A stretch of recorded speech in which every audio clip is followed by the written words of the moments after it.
Hi everyone, this is our last section in chapter 9. Woo! Here we're going to be graphing a general rational function. So a general rational function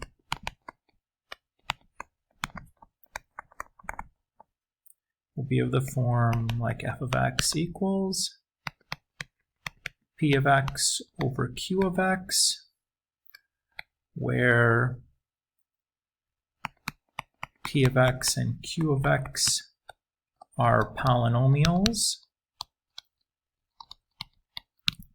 where at least one of those, or one of them, has degree greater than or equal to 2.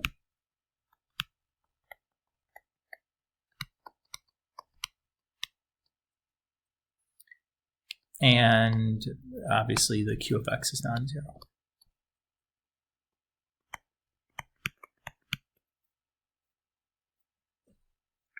Okay, so to graph these, we need to come up with a bunch of key features.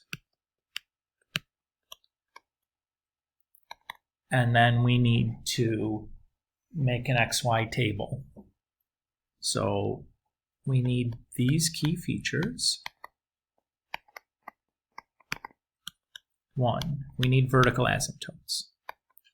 To find those, we're going to set the denominator equal to 0 and solve. 2, we're going to want the X-Intercepts. To find those, we're going to set the numerator equal to 0 and solve. We're going to want the Y-intercepts. Plug 0 in for x. And then we're going to want the end behaviors. This is the tricky part. So there's 3 different types, or 3 different situations. So situation 1 is the degree of the numerator is less than the degree of the denominator. In this case, we have a horizontal end behavior at y equals 0. If the second case, the degree of the numerator equals the degree of the denominator, then we have a horizontal end behavior at y equals the leading coefficient of the numerator over the leading coefficient of the denominator. And in the third case, the degree of the numerator is greater than the degree of the denominator. This case, we have y equals the quotient of the polynomial division between numerator and denominator. So we need all of this stuff before we even make our XY table. So let's just do some examples here. So the first example let's look at is y equals 2x squared over x squared minus 9. Okay, so we'll just go at this piece by piece. First thing I'm going to do is find the vertical asymptotes. So I'm going to take the denominator and set that equal to 0. To solve this, I'm going to factor. So x squared minus 9, I notice is a difference of 2 squares. So I can factor to x minus 3 times x plus 3. When I set each of those equal to 0, I get positive 3 and negative 3. Next, let's find the x-intercepts. To do that, I'm going to set the numerator equal to 0. So I can just, since it's only a monomial term, I can divide both sides by 2. And then square root both sides, giving me plus or minus 0, because the square root of 0 is 0. And because 0 is neither positive nor negative, it just becomes 0. So this, because it's an x-intercept, is the point 0, 0. Right? The y-coordinate for any x-intercept is always 0.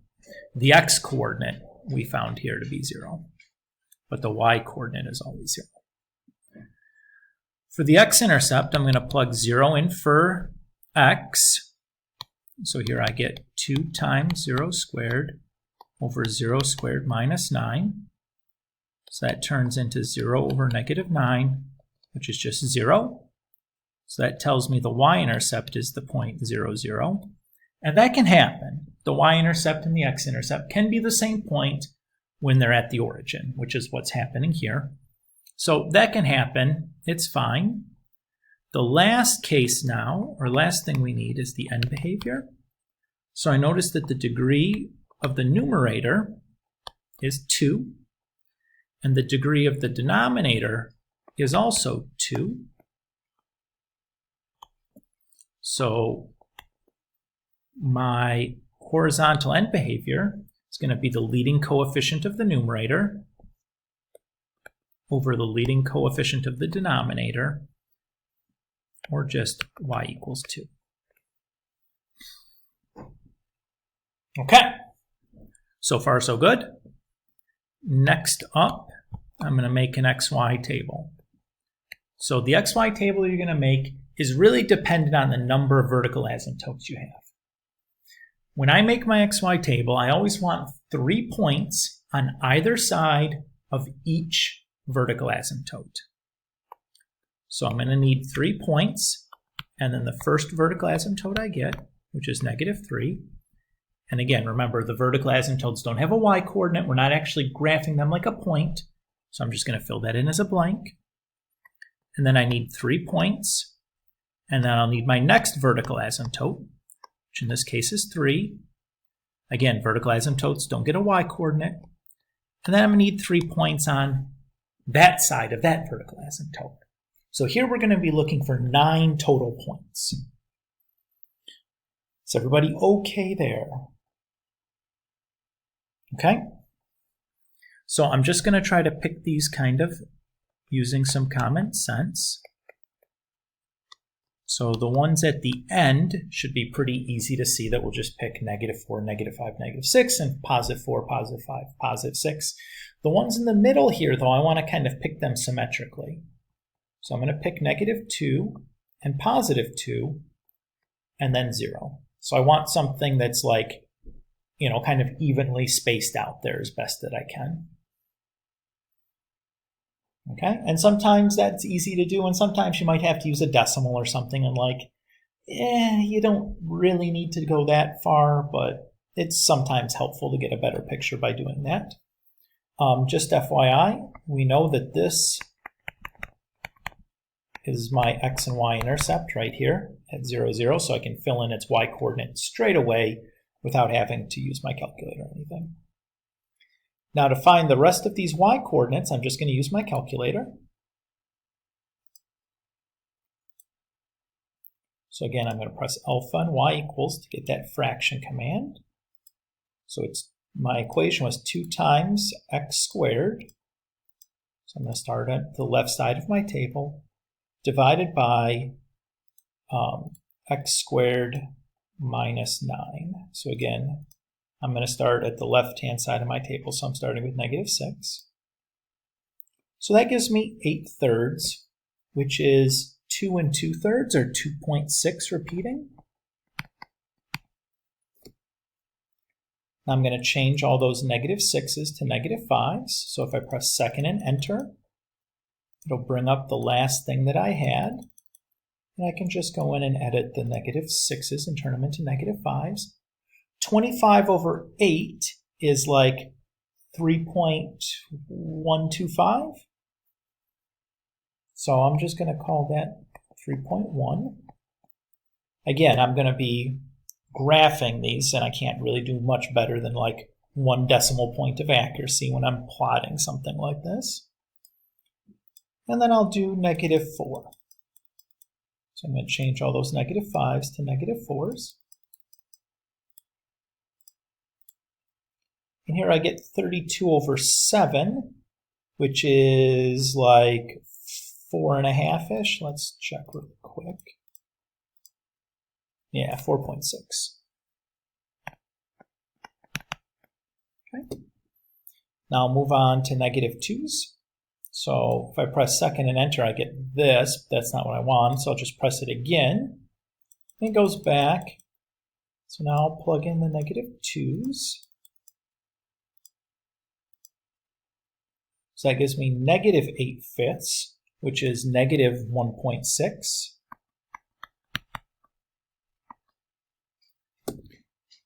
And I'll change those to +2s. So just delete the negative signs. So that also gives me -1.6. And I'll change those 2s to 4s, and I'll just kind of continue doing the same thing that we've done before here. So that gives me 32/7, and I remember that was about 4.6. We saw that happen earlier. I'll change these to +5s.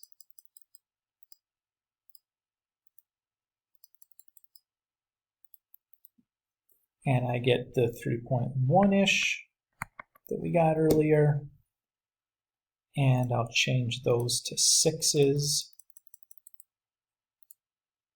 And we'll get the 2.6 repeating that we got earlier. Now, this particular time, you'll notice that our table was completely symmetric.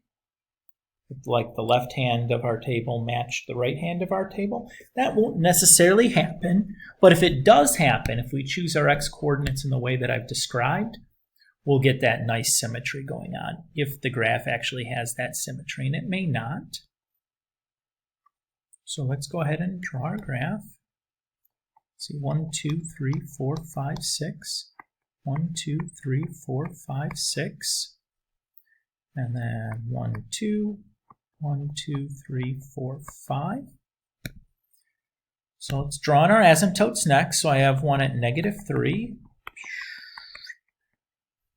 I have one at +3.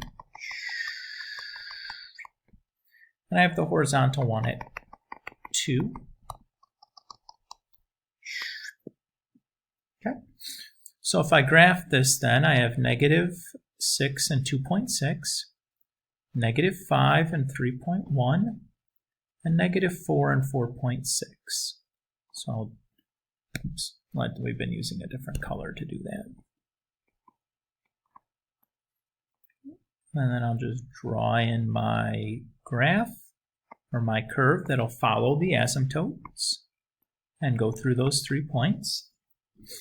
Next, I'll graph these middle 3 points, so -2 and -1.6, 0, 0, and then +2 and +1.6. So again, I'll draw my curve, goes through those 3 points and follows my asymptotes.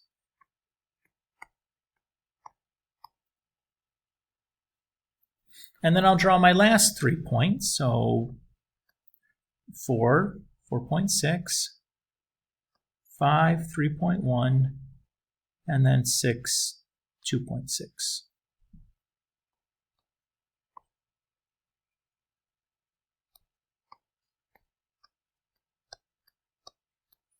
And there's my graph. Okay, let's do another example now. So let's say we wanted to do y equals 6 over x squared plus 1. Okay, so we'll start by finding our vertical asymptote. To do that, we take the denominator, set it equal to 0, and solve. So if I notice this, that is not factorable because it's not a difference of 2 squares. So I'll just subtract 1 from both sides. And then square root both sides. That gives me plus or minus I. Since this is an imaginary result, that means that I have no vertical asymptotes. Okay? And we'll talk about how to make our table in just a moment when we get there. Next thing we'll do is look for x-intercepts. To do that, I set the numerator equal to 0. Well, 6 is not ever equal to 0. So this has no solution. So that tells me I have no x-intercepts. Okay, that's getting strange. The y-intercept, I'm going to take x and plug 0 in for it. So that just gives me y equals 6. So that's going to be the point, 0, 6. And then the last thing is my end behaviors. So I notice the degree of the numerator, there's no x's up there, so that's 0, is less than the degree of the denominator, which is 2. So what that tells me then is I have a horizontal end behavior at y equals 0. Okay, so time to make our xy table. In the absence of any vertical asymptotes, what I usually default to is I'm going to make a 7-point table where 0 is going to be my middle point.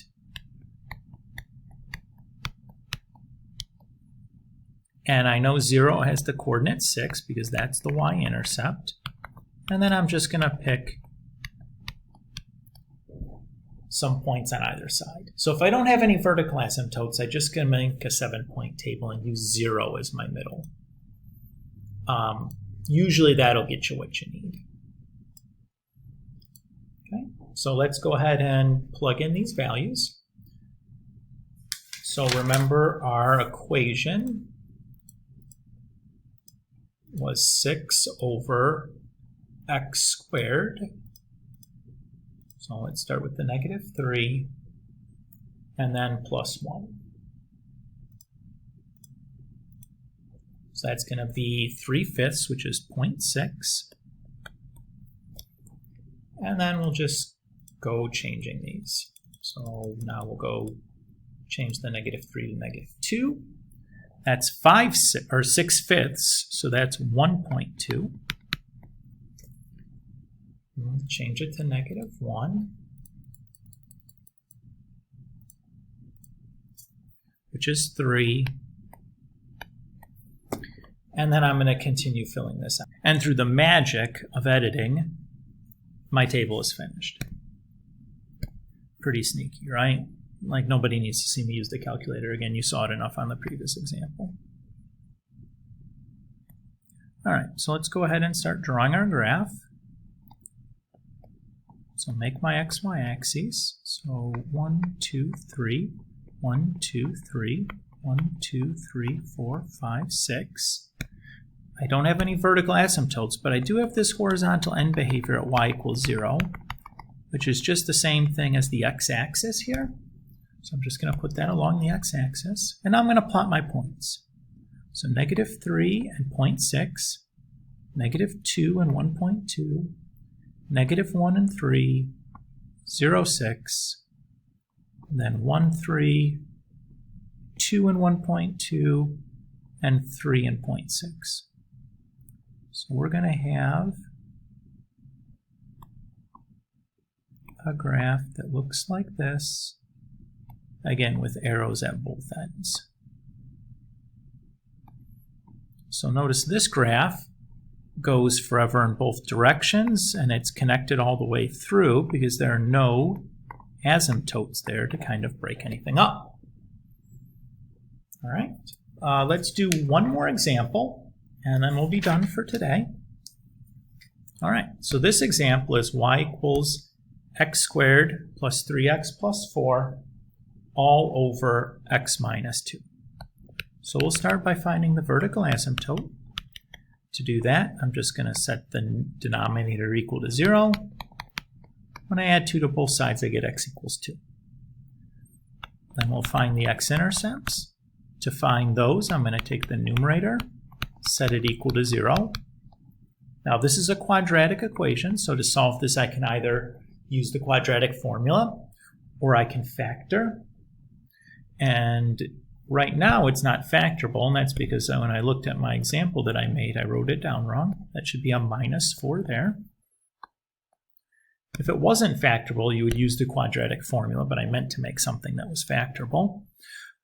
So to factor this, I need two things that multiply to give me -4 and add to give me +3. So those would be 4 and -1. So when I solve that, I get -4 and +1, which tells me my x-intercepts are the points -4, 0 and +1, 0. Remember, the y-coordinate for an x-intercept is always 0. Then we need the y-intercept. To get that, we're going to put 0 in for x. So that's 0 squared plus 3 times 0 minus 4 over 0 minus 2, which just simplifies down to -4 over -2. So I have y equals 2. So I have the point 0, 2. Remember, the x-coordinate is 0. The y-coordinate is what we're finding. Lastly, we need to look at the end behavior. So if I look at the degree of the numerator, that's 2. And that's bigger than the degree of the denominator, which is just 1.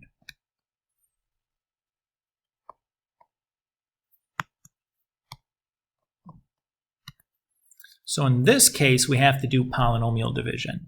We need the quotient of the numerator divided by the denominator.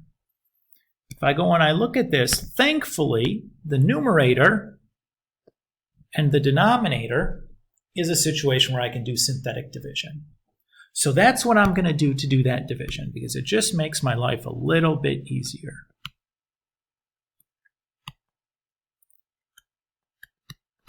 So remember, the numerator, I use the coefficients from the numerator as the numbers inside, so that's the 1, 3, and -4. And then the number on the outside is the solution to the denominator set equal to 0. So I begin by bringing the first number down, and I do 2 times 1, and write that number in the next spot, and add down, and then I do 2 times 5, write that answer in the next spot, and add down. Remember that this first number is the remainder, and this stuff gives me my quotient. The next number is the coefficient, or the constant term, and then we have the coefficient on the x. So this part is my quotient. So my end behavior is y equals x plus 5. Okay. So let's start by making my xy table. So remember, to do this, I'm going to have 3 points, and then my vertical asymptote, which in this case was at 2. Remember, the vertical asymptotes don't have a y-coordinate, so I'm just going to scribble that box in. And then I have 3 more points. So I'm just going to use now, normally, you'd think, oh, we'll just do like 1, 0, -1, and then I'll do 3, 4, 5 or something. Well, you could do that, but I'm actually going to do something a little bit sneakier here, is I'm going to use these x-intercepts. So -4 and +1 are both less than 2. So I'm going to use them there. And I'm also, in between there, going to use the y-intercept.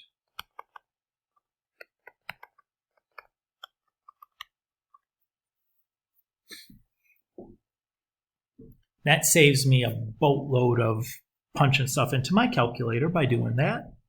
If you had forgot to do that, you could have just picked, your x's there all willy-nilly and just added in the x and y intercepts on the graph later when you plotted the rest of your points. It wouldn't have made too much of a difference. But I'm going to continue picking my right side now, following the same pattern. So the difference between 2 and 1 is 1. So that difference I want to be 1. The difference between 0 and 1 is 1. So I'm going to pick that difference to be 1. And the difference between -4 and 0 is 4. So I'm going to pick that difference to be 4. And you don't really have to do that, but it tends to make them like a much nicer graph if you do that. Okay, so we'll go second, or alpha y equals. And then remember we were x squared plus 3x minus 4 divided by x minus 2. So I'm going to plug 3 in for x the first time. It's going to give me 14. And alpha, enter. And I'm going to go back and edit and change those 3's into 4's now. So remember that 3 here was part of my function. That's not an x value that I plugged in because it was 3x there. But I'll change the other ones to 4's. So that's going to give me a 12. And then my last one, I have to change those 4's to 8's. And remember, not all the 4's, because this 4 was part of the equation, but the other 4's I'll change to 8's. So that gives me 14 again. Again, if you look at the y-coordinates, look at the symmetry, right? The difference between these two is 2. Between those two is 2. Over here, this difference is 2, and that difference is 2. So that's nice. That'll make things a little bit easier to graph. All right. Next thing, let's draw our picture.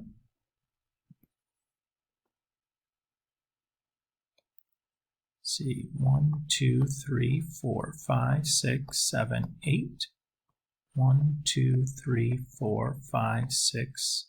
Oops, I don't need that many.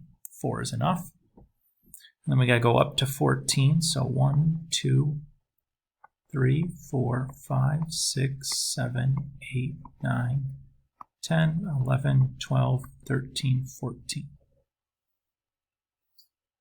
Okay. We'll draw in our vertical asymptote here at y equals 2, or x equals 2. So there's my vertical line going through 2. But remember, we have another end behavior here at y equals x plus 5. So to graph that, I'm going to make another little xy table just to graph this y equals x plus 5. So to graph a line, we can just pick values for x. So I'll pick 0. When I plug 0 in, 0 plus 5 is 5. So there's my y. And then I'll pick another x because I need 2 points for a line.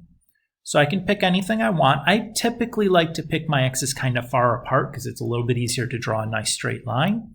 So I'm going to pick -5 for x. -5 plus 5 is 0. So that will be the 2 points that I'm going to plot. So I'm going to plot 0, 5. So 1, 2, 3, 4, 5. And then -5, 0. So I need one more tick mark on my x-axis here. And there's -5, 0. So I'll draw my line then through those. Okay. So there's my other end behavior, and that was supposed to be a straight line. I guess I've drawn straighter lines, but I'm just doing the best I can. With the one note, sometimes it's hard to draw a straight line there. So now I'm going to plot these 3 points and connect them following the asymptote. So I have -4, 0, 0, 2, and 1, 0. So we'll start following this asymptote. Go through the 3 points, down, and then follow the other asymptote. And then both ends get an arrow. And then the same thing here. We'll do 3, 14, 4, 12, and then 8, 14. So we'll start coming down, following the asymptote, going through our points, and then exit following the asymptote.